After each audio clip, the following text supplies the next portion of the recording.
Now it's the time to move towards our next chapter, which is chapter number 12. And in this chapter, we will learn about pronunciation. I've been always telling all of you that pronunciation plays a very vital role when you start speaking any language, because you are learning to speak English. So if you know the right pronunciation, how the words, the vowels, the sentences will be pronounced, this will help you to have a stronger grip of English language. So when you grow up, you don't end up speaking any word incorrectly, and you will not have any problem which we call is mother tongue influence. So I'm sure that you all are excited to learn about pronunciation, and today we are going to learn a very special sound. We call it a vowel sound, and that is called RA sound. So first of all, let's listen. How do you pronounce this sound? We call it I.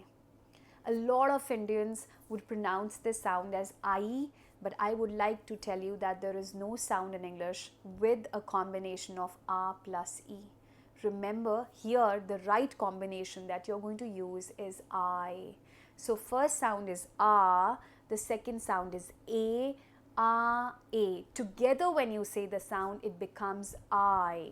How are you going to say it? You will pronounce it as I. Let's now understand the words where this particular sound has been used. The first one that we have here in your workbooks is the first word, which is hide. For example, we don't say hide and seek, which is a game you might play with your friends. Hide, it's incorrect. We call it hide. Hide and seek. Hide. Yes, everybody? Hide. The next one that we have is my. So we do not pronounce it as my, we call it my. The first one is hide and the second is my. Now let's get down to the third word, which is cry. So how do you pronounce it? You don't say cry, you call it cry. Let's revise. The first one is hide, the second is my, and the third is cry. Cry.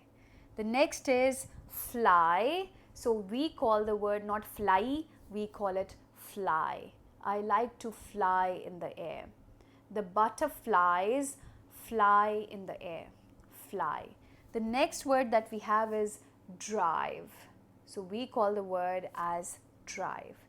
You have learnt 5 words with the correct pronunciation, and 5 more you have to write down the words which would have the similar sound. Once you've written these total 5 words which are already given, and 5 you will write down in your workbooks. Total, when you have 10 words, you have to record it in the web application. So do not forget to record these words in your own voice. This is how we have ended this chapter.